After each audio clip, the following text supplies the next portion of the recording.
할렐루야, 사순절 9일째 새벽기도에 나오신 것을 환영합니다. 지난밤도 주님 안에서 평안하게 보내셨기를 바랍니다. 새로운 아침을 맞이하며 하나님께 찬송을 드리겠습니다. 함께 부르실 찬송은 찬송가 267장 주의 확실한 약속의 말씀 듣고입니다.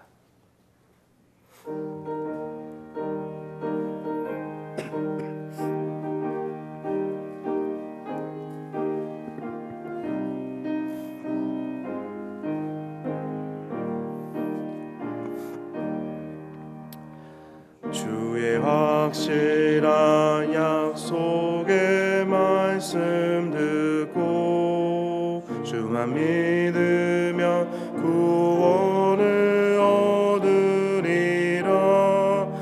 할렐루야 할렐루야, 내가 예수를 믿어 그의 흘리신 피로 내 죄 씻었네.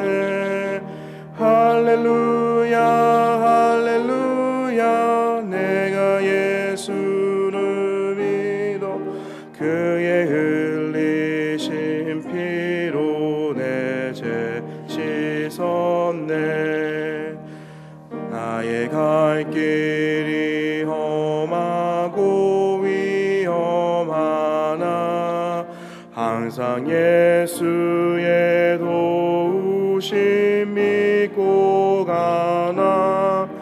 할렐루야 할렐루야, 내가 예수를 믿어 그의 흘리신 피로 내 죄 씻었네.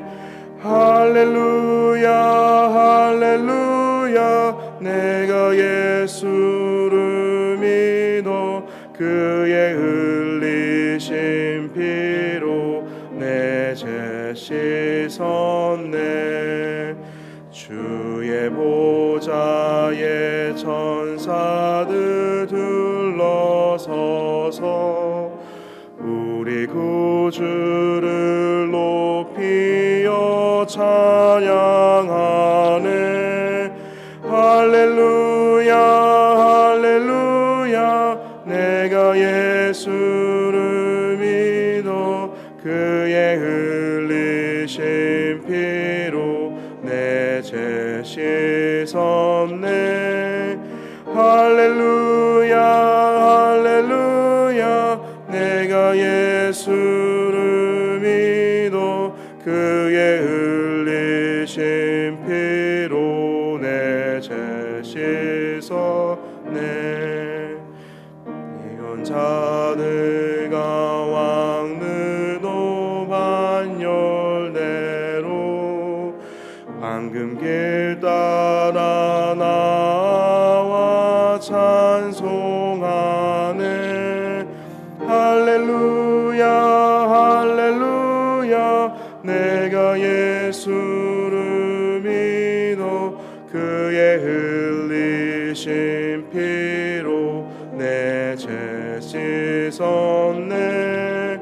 할렐루야 할렐루야, 내가 예수를 믿어 그의 흘리신 피로 내 죄 씻었네. 누다 그 반열 뒤따르며 함께 즐거운 찬송을 부르리라. 할렐루야 할렐루야, 내가 예수를 믿어 그의 흘리신 피로 내 죄 씻었네. 할렐루야 할렐루야, 내가 예수를 믿어 그의 흘리신 피로 내 죄 씻었네. 아멘. 기도하시겠습니다. 창조자이시고 주권자이신 하나님, 하나님을 찬양하고 경외합니다. 전능하신 하나님께서 저희를 귀하게 여기시고 귀한 은혜를 허락하여 주심을 감사드립니다.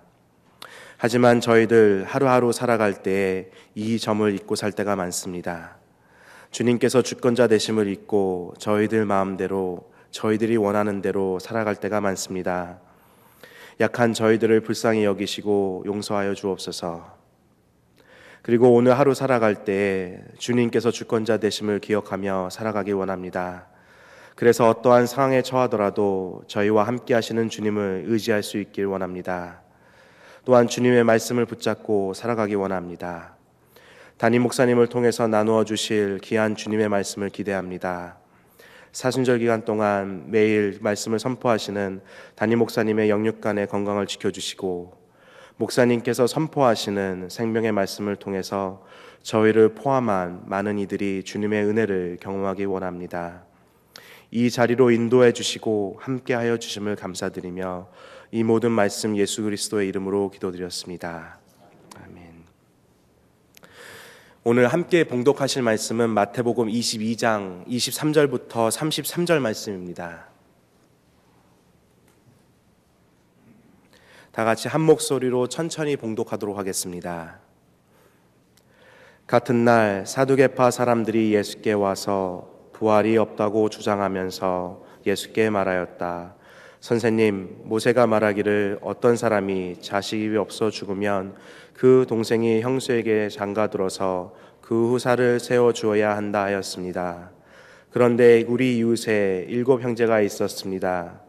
마리가 장가를 들었다가 자식이 없어 죽음으로 아내를 그의 동신에게 남겨놓았습니다. 둘째도 셋째도 그렇게 해서 7이 다 그렇게 하기에 이르렀습니다. 맨 나중에는 그 여자도 죽었습니다. 그러니 부활 때에 그 여자는 누구의 아내가 되겠습니까? 7이 모두 그 여자를 아내로 맞아들였으니 말입니다. 예수께서 그들에게 대답하셨다. 너희는 성경도 모르고 하나님의 능력도 모르기 때문에 잘못 생각하고 있다.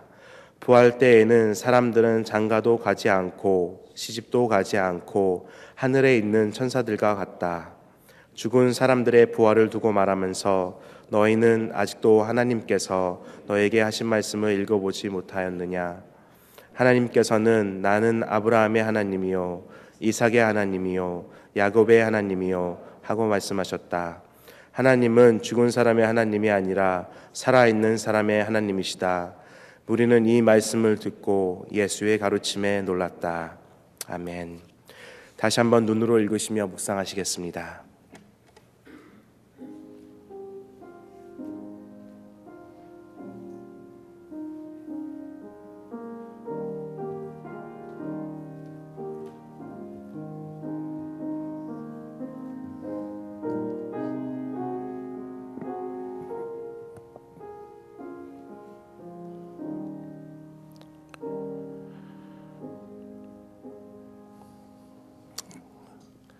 아멘. 우리가 이 아침에도 교회로 모였습니다. 교회로 주의 이름으로 모였을 때 주님께서 함께 하신다 하셨으니 주님께서 이 아침에도 우리에게 은혜를 주실 줄 믿습니다. 날씨가 다시 추워지고 월요일에는 또 눈 소식이 있는데요.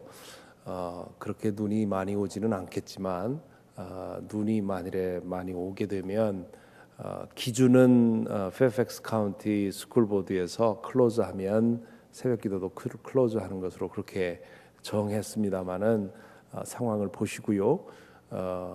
위험하지 않는 상황에서 판단해서 행동하시기 바랍니다.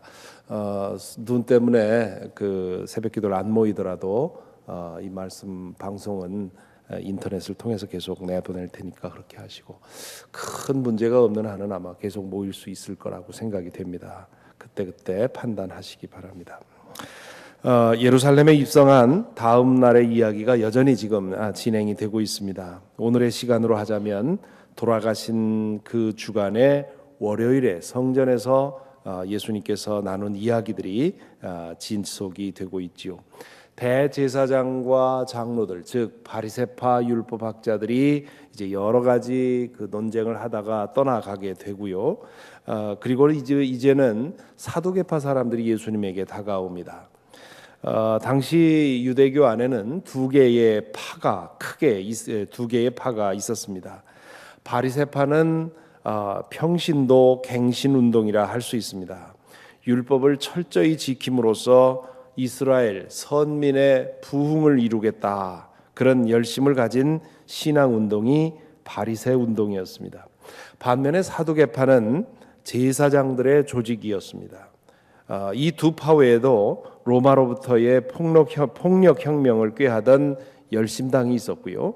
그리고 현실을 등지고 광야에서 자기 자신들을 성결하게 지켜서 하나님께서 이스라엘을 회복할 때 사용할 그루터기 남은 자들로 남아 있겠다, 그러면서 아주 그 심도 깊은 그런 수도 생활을 하던 에센파가 또 있었습니다. 하지만 이 두 파는 비교적 수적으로 그 소수였고요. 그러므로 일반인들이 볼 때는 바리새파와 사두개파 두 파만 있었다, 그렇게 볼 수가 있습니다. 신학적인 성향으로 보면 바리새파는 진보적이었고 사두개파는 보수적이었습니다. 아무래도 권력을 쥔 사람, 기득권자들이 보수적으로 기우는 법이지요. 가진 사람들에게 있어서의 변화는 항상 기득권의 상실을 의미하기 때문입니다. 반면에 바리새파 사람들은 일부의 율법학자들 외에는 기득권자들이 아니었습니다. 그렇기 때문에 좀 더 진보적이었지요. 그래서 사두개파 사람들은 모세오경, 창세기부터 신명기까지의 5권의 성경만을 권위 있는 성경이라고 인정을 했고요. 반면에 바리새파 사람들은 오늘 우리가 읽고 있는 대부분의 구약 성경들을 권위 있다고 인정을 하고 그 가르침을 배웠습니다. 교리에 있어서 두 파는 그렇기 때문에 상당히 많은 것들이 달랐는데요. 가장 크게 다른 것이 부활에 대한 믿음이었습니다. 바리새파 사람들은 세상 끝날에 모든 의인이 몸으로 부활할 것이라고 믿었습니다. 반면에 사두개파 사람들은 부활을 믿지 않았지요. 모세오경 안에 창세기부터 신명기까지 안에는 그 부활에 대한 가르침이 없다는 것이 이유였습니다. 하지만 그들이 말하지 않은 더 깊은 이유가 있는데요. 부활은 현실에 대한 전면적인 변혁을 의미합니다. 부활이 실제로 일어난다면, 그렇다면 현실에서 권력과 부를 누리던 사람들은 낭패를 당할 가능성이 높다고 생각이 됐습니다. 그래서 바리새파 사람들과 사두개파 사람들이 만나게 되면 자주 이 부활에 대해서 부활이 있다커니 없다커니 논쟁을 했던 것이지요. 그 사두개파 사람들이 예수님에게 다가온 것입니다. 그들이 보기에 예수님도 부활을 믿는 점에서는 바리새파와 다르지 않았습니다. 그래서 그들은 예수님에게 이 바리새파 사람들과 나누었던 논쟁을 거는 것이지요. 그들은 선생님, 모세가 말하기를 어떤 사람이 자식이 없이 죽으면 그 동생이 형수에게 장가들어서 그 후사를 세워줘야 한다 하였습니다 라고 운을 떼지요. 신명기 25장 5절부터 6절에 나오는 율법을 말하는 것입니다. 모세 당시에는 자식이 재산이었지요. 오죽하면 시편 127편에 보면 자식은 주님께서 주신 선물이요 태 안에 들어있는 열매는 주님이 주신 상급이다. 젊어서 낳은 자식은 용사의 손에 쥐어있는 화살과도 같으니 그런 화살이 화살통에 가득한 용사에게는 복이 있다. 그들은 성문에서 원수와 담판할 때에 부끄러움을 당하지 아니할 것이다. 그렇게 말을 하고 있지 않습니까? 자식을 용사의 화살통에 담긴 화살이라고 비유할 만큼 자식들이 그 당시에는 재산이고 힘이었습니다. 그래서 형이 자식을 두지 못하고 세상을 떠나면 동생이 그 형수를 위해서 결혼해서 자식을 낳아주도록 율법이 정한 것입니다. 요즘도 그렇기는 합니다만 그 과거에 자식도 없이 남편을 잃고 부인이 홀로 살아가는 것은 너무도 힘겨운 일이었기 때문에 그런 인권 보호 차원에서 이런 율법이 주어진 것이지요. 하지만 유대교 문서에 보면 이 율법 규정은 사문 규정이었다고 되어 있습니다. 율법에는 있었지만 실제로는 실행이 잘 되지 않았다는 뜻이지요.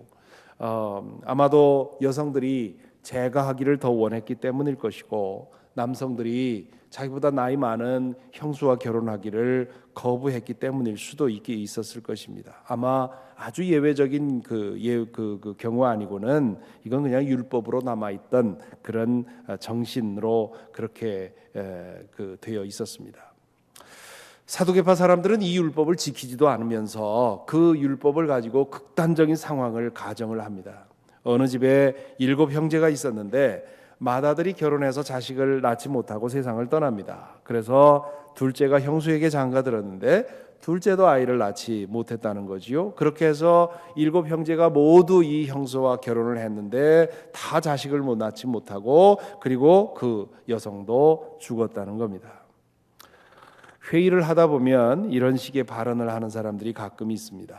어떤 사안을 두고 의논할 때 그렇게 결정할 경우에 생길 수 있는 최악의 상황을 말하면서 불가론을 제기하는 거지요. 실제로 그런 일이 일어날 수 있는 상황은 5%도 안 되는데 그런 상황을 얘기를 하면서 이건 안 됩니다 이렇게 얘기하는 경우가 있지요. 지금 사두개파 사람들이 그렇게 하고 있는 겁니다. 도무지 일어날 수 없는 상황을 설정해 놓고 그들이 예수님에게 묻는 거지요. 부활이 이게 가능합니까? 만일 부활할 때에 이 여자는 누구의 아내가 되겠습니까? 그렇게 질문을 하지요. 유대 문헌에 보면 이 상황은 사두개파 사람들이 바리새파 사람들과 논쟁할 때, 부활에 대해서 논쟁할 때 자주 사용하던 그런 상황이었습니다. 이 질문에 대해서 바리새파 사람들이 뾰족하게 대답을 못했기 때문에 사두개파 사람들이 예수님도 이 질문을 가지고 괴롭히려고 이제 그 상황을 들이댄 것이지요. 이 곤란한 질문에 대해서 예수님은 마치 미리 알고 답변을 준비라도 한 것처럼 말씀을 하십니다. 그거에 크게 2가지 질문을 대답을 주시는데요. 첫 번째 대답은 이렇습니다. 너희는 성경도 모르고 하나님의 능력도 모르기 때문에 잘못 생각하고 있다. 부활 때에는 사람들은 장가도 가지 않고 시집도 가지 않고 하늘에 있는 천사들과 같다. 예수님은 사두개파 사람들이 성경 말씀의 뜻도 제대로 이해하지 못하고 있고 하나님의 능력에 대해서도 과소평가하고 있다고 지적을 하지요. 그러면서 우선 부활에 대해서 사두개파 사람들이 가지고 있는 오해를 바로잡습니다. 사두개파 사람들은 부활을 과거의 몸으로 지상의 몸으로 돌아오는 것이라고 생각을 했는데요. 그렇기 때문에 지상의 결혼 관계가 부활 이후에도 계속될 것이고 성적인 그런 관계도 계속될 것이라고 오해하는 것입니다. 예수님에 의하면 부활은 과거의 몸으로 돌아오는 것이 아니라 새로운 몸으로 나아가는 것입니다. 바울 사도는 고린도전서 15장 44절에서 신령한 몸으로 변화된다 그렇게 말하고 있습니다. 어떤 사람은 시집가고 장가가는 것이 없으면 천국이 무슨 천국이겠느냐 그렇게 질문하는 사람도 있습니다. 장난 같기도 하지만 또 진심 같기도 합니다. 이 질문에는 2가지의 문제가 있습니다. 첫째는 성에 대해서 잘못 생각하고 있습니다. 아마도 그 사람은 남녀 간에 즐기는 성적인 기쁨이 없으면 아무 즐거움도 없다고 생각하는 것 같습니다. 성은 하나님께서 인간에게 주신 매우 귀한 선물이기는 하지만 그것이 없는 인생은 무덤이라 할 정도로 그렇게 중요한 것은 아닙니다. 성의 기쁨이 없이도 얼마든지 행복하고 보람 있는 삶을 살 수가 있습니다. 성은 부부가 영과 혼과 육의 전인적인 하나됨을 위해서 주어진 그런 선물이고 사용하다가 내려놓는 그런 선물입니다. 둘째로 인간의 성장 단계를 고려하지 않고 있습니다. 인생은 성장하고 변화하게 되어 있고 각 단계마다 주어진 기쁨이 있습니다. 젖먹이 아이에게 가장 좋은 것은 엄마 품에 안겨 있는 것입니다. 어린 아이들에게 가장 좋은 것은 마음껏 뛰어 노는 것이지요. 청년의 시대에는 자신이 하고 싶은 일을 위해서 땀을 흠뻑 흘리는 그런 것으로 기쁨을 얻습니다. 장년에는 장년의 기쁨이 있고 노년에는 노년에 맞는 기쁨이 있습니다. 인생의 행복은 언제까지나 젊음을 유지하는 데 있는 것이 아니라 자신의 나이에 맞는 기쁨을 즐기는 데 있다 할 수 있습니다. 오래전에 한국에 있을 때 체육관에 잠시 다닌 적이 있었습니다. 그런데 그곳에서 80이 넘는 어른이 두세 시간씩 운동하면서 젊은이들을 부끄럽게 할 정도로 그렇게 강한 체력을 자랑하셨습니다. 그분을 뵐 때마다 한편으로는 감동스러웠지만, 그리고 부끄럽게 느끼기도 했지만, 또 다른 한편으로는 뭔가 어울리지 않는 느낌이 들었습니다. 가장 아름다운 것은 자신의 인생의 단계에 맞게 살아가는 것이라는 사실을 그때 절실히 느꼈습니다. 그것이 하나님이 인생에게 마련하신 그런 질서일 것입니다. 그렇다면 부활할 때에는 하나님 나라에는 어떤 즐거움이 있을까요? 지금 우리로서는 알 수가 없습니다. 하지만 우리가 지상에서 경험한 것과는 비교할 수 없는 큰 기쁨이 마련되어 있다는 것은 이 하나님이 우리를 지으신 인생의 단계를 미루어 짐작할 수 있습니다. 요즘 임사 체험에 관한 책과 영화가 이어져 나오고 있습니다.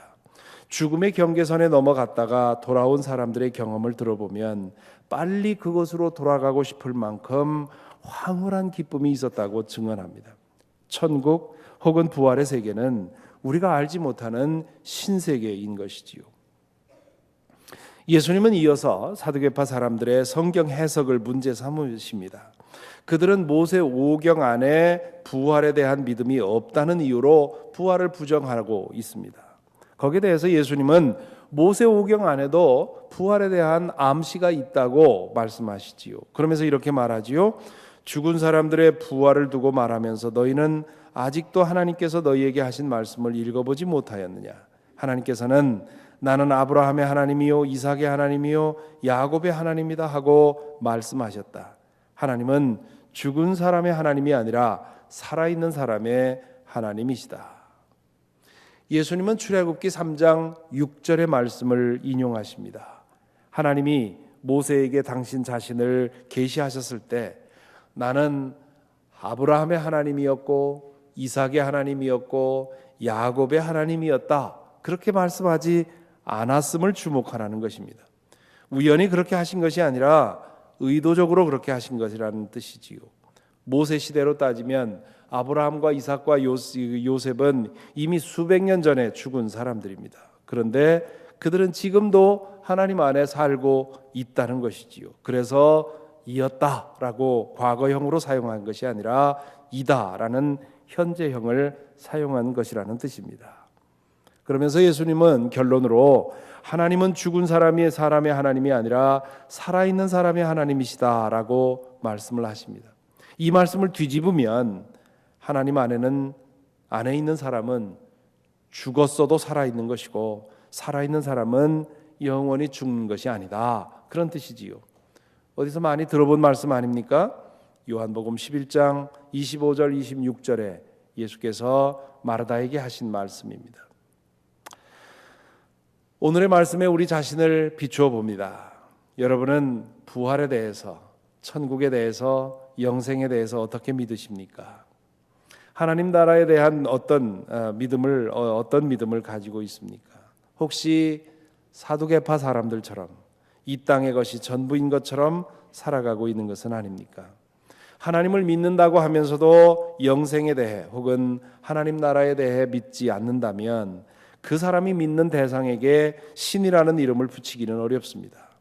우리가 예수 그리스도께서 아바라고 부르셨던 그 하나님을 진실로 믿는다면 영생, 부활, 천국에 대한 믿음은 당연히 따라오는 것이어야 합니다. 왜냐하면 신이라면 영원한 존재여야 하고 신이라면 그 모든 세계를 다스리는 하나님 나라의 주인이어야 하기 때문입니다. 부활에 대한 믿음은 이 땅에서의 생이 전부가 아니며 이 땅에서 누리는 즐거움과 행복이 전부가 아니라는 사실을 끊임없이 우리에게 상기시켜 줍니다. 그것과는 비교할 수 없는, 이 땅에서 즐기는 기쁨과 행복과는 비교할 수 없는 기쁨과 행복이 우리가 알지 못하는 신세계에 마련되어 있음을 우리에게 알려줍니다.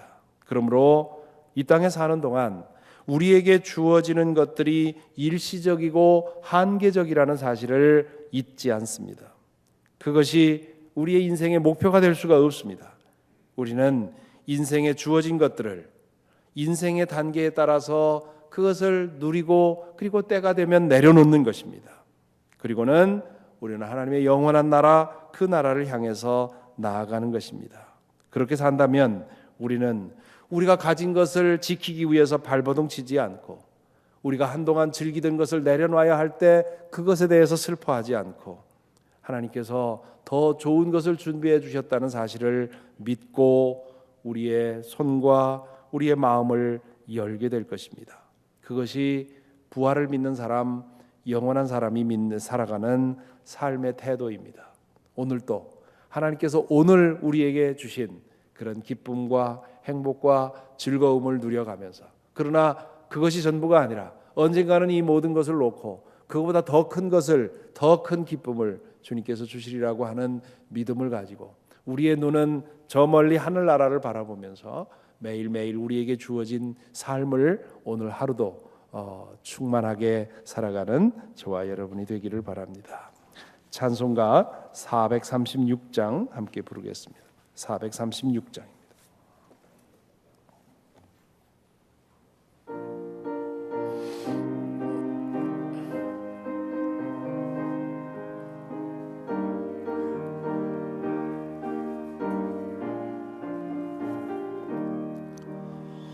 나 이제 주님의 새 생명 얻은 몸, 옛 것은 지나고 새 사람이로다.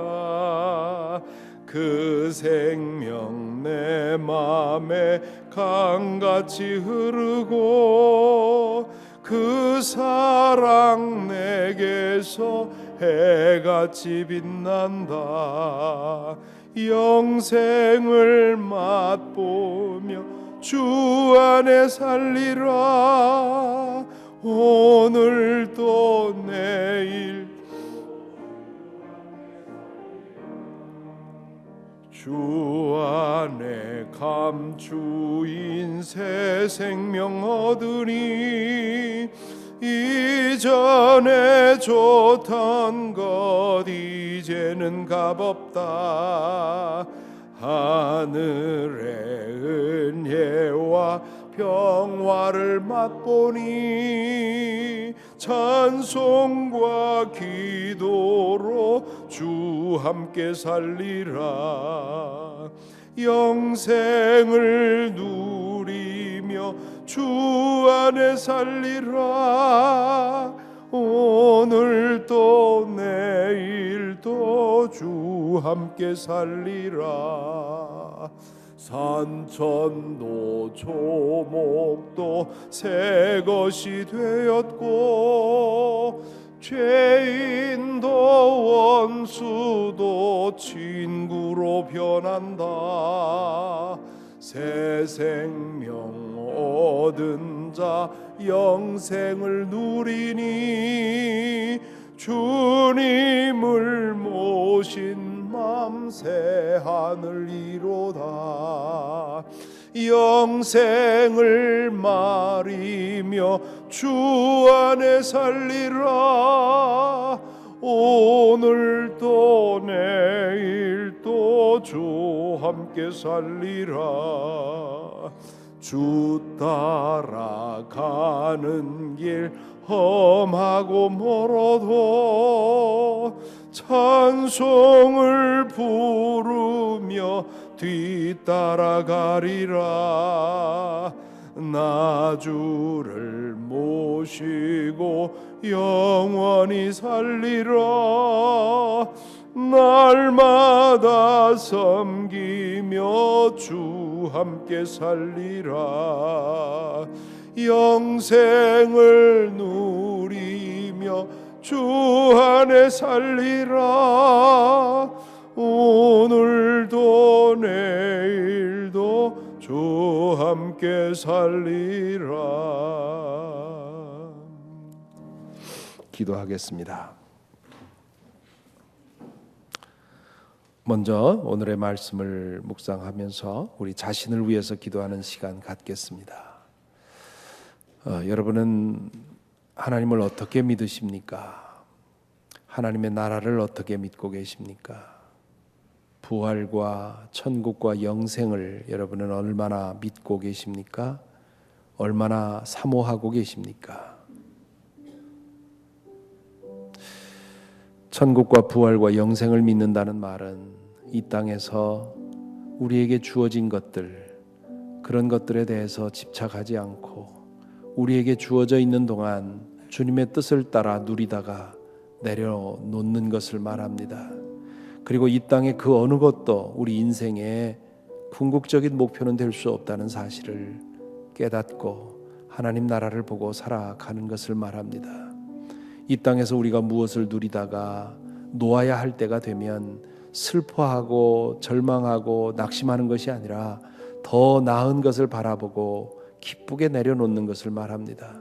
우리가 즐기던 것도 그렇고 우리가 사용하던 물건도 그렇고요. 우리의 육신, 우리의 목숨까지도 이 땅에서 우리에게 주어져 있는 동안 그것을 누리고 사용하다가 내려놓을 때가 되면 기쁘게 내려놓고 하나님께 나아가는 것입니다. 이것이 진정한 부활의 신앙이고 천국의 신앙입니다. 이 신앙을, 이 믿음을 가지고 있다면 이 땅에서 무엇이 좀 잘 된다고 그것 때문에 교만해지지 않을 것이고요. 이 땅에서 무엇이 좀 잘못된다고 해서 그것 때문에 심각하게 절망하고 낙망에 빠지지 않을 것입니다.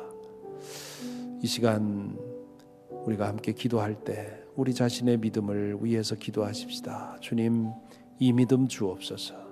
주님을 진실로 주님에게 주님으로 믿게 하시고 영원한 나라 알게 하시고 믿게 하시고 영생을 믿게 하여 주옵소서. 나에게 이미 영생을 주셨다는 사실을, 내가 하나님 안에 있으니 죽어도 죽는 것이 아님을 알게 하여 주시고 이 땅에서 하나님 나라를 바라보면서 살아가게 하옵소서. 기도해야 되겠습니다. 이 시간 소리를 내서 함께 우리 자신의 참된 믿음을 위해 기도하십시다.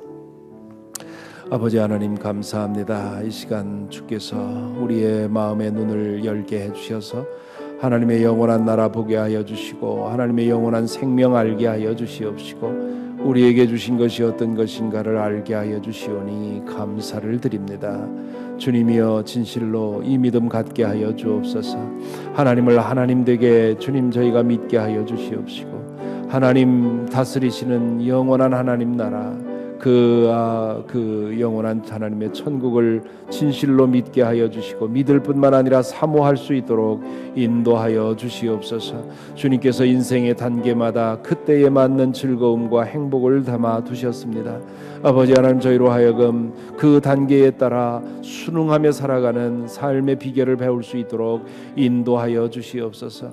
이 땅에서 살아갈 때 주님 하나님의 영원한 나라 바라보게 하여 주시옵시고 영생을 주님 맛보게 하여 주셔서 아버지 이 땅에서 우리가 누리는 것들 그런 것들이 절대적인 것이 아님을 주님 알게 하여 주시옵시고 때가 되어 내려놓을 때에 기쁘게 내려놓을 수 있는 자유함도 또한 저희에게 허락하여 주시옵소서. 아버지 하나님 우리가 지금 경험하고 알고 있는 세상이 전부가 아님을 알게 하여 주시옵시고 이것을 지키는 데에 나의 힘을 사용할 것이 아니라 주님께서 변화시키시고 새롭게 하실 것을 바라보며 살아가는 우리 모두가 되도록 아버지 하나님 인도하시고 붙들어 주시옵소서. 오 주님, 오늘 우리 함께 기도할 기도의 제목은 고난받는 이들을 위해 기도하는 날입니다. 우리 교우들 가운데 질병으로 혹은 육신의 문제로 인해서 고난받는 이들이 있습니다. 항암 치료하는 이들 기억해 주시고요. 또한 우리 교회에서 신앙생활 하다가 하던 김은아 자매가 이제 3월 20일 큰 수술을 하게 되는데 기억해 주시고요. 또한 이도실 권사님, 정창근 집사님 수술을 앞두고 있습니다. 또한 교통사고 후에 회복하고 있는 권일천 집사님, 또 이런저런 문제로 경제적인 문제, 직장의 문제, 신분의 문제, 또한 사랑하는 자녀의 문제, 부모의 문제, 여러 가지 문제를 가지고 기도하는 이들이 많이 있습니다. 니카라구아 선교팀이 오늘 9시 45분에 이제 돌아오게 되는데요. 마지막 일정도 주님께서 지켜주시기를 구하시고요. 그리고 지금 7일째 행방을 알지 못하는 말레이시아 항공의 그 여객기 그 여객들의 가족들을 생각하면 참으로 안타깝습니다. 얼마나 그 가족들이 경황이 없고 혼란스럽고 어쩔 줄을 몰라 할 텐데요. 그들도 기억하십시다. 이 시간 우리 주님께서 십자가를 지고 돌아가신 금요일입니다.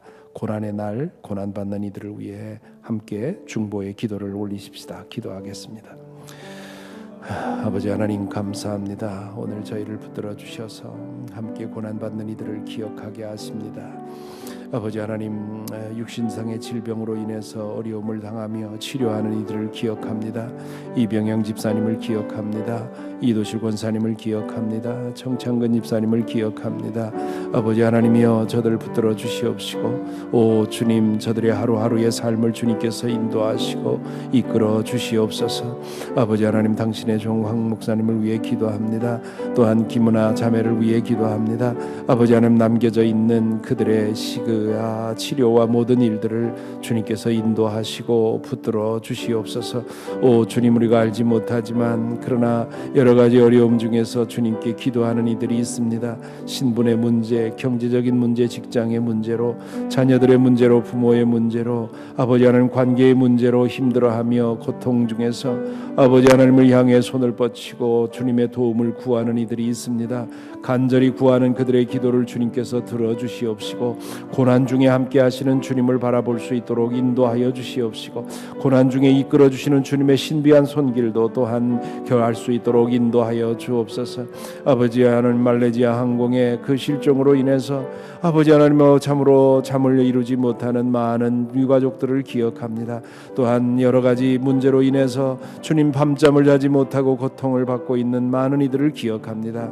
아버지 하나님이여, 저들 가운데 함께하여 주옵소서. 주님의 위로를 붙들어 주시옵시고 속히 이 문제를 해결해 주셔서 아버지 하나님, 그들의 그 애도 과정이 끝날 수 있도록 주님 이끌어 주시옵소서.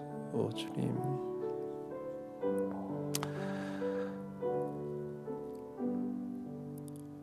주님, 너희가 슬퍼하는, 너희 중에 슬퍼하는 이들이 있다면 슬퍼하지 않는 사람들처럼 살고, 너희들 중에 기뻐하는 이들이 있다면 기뻐할 일이 없는 것처럼 살라고 바울 사도가 권면한 적이 있습니다. 주님, 영원한 나라를 바라보고 영원한 것이 우리에게 주어졌음을 늘 잊지 않도록 인도하여 주셔서 이 땅에서 우리를 즐겁게 하고 우리를 슬프게 하는 것들이 우리의 뿌리까지, 우리의 다리까지 흔들지, 우리의 발까지 흔들지 않도록 주님 인도하여 주시옵소서. 언제나 주님의 나라를 바라보며 견고하게 서서 주님께서 주시는 것들, 주님의 뜻을 위해 선용하다가 내려놓고 주님 나라에 이를 수 있도록 우리 모두를 지켜주시고 인도하여 주시옵소서. 오늘 하루도 영원을 우리 마음에 품은 사람들처럼 그 어떤 것에도 흔들리지 않고 견고한 걸음으로 우리에게 맡겨진 일을 감당할 수 있도록 하루를 지켜주실 줄 믿사오고 우리 주 예수 그리스도 이름으로 기도하옵나이다. 아멘.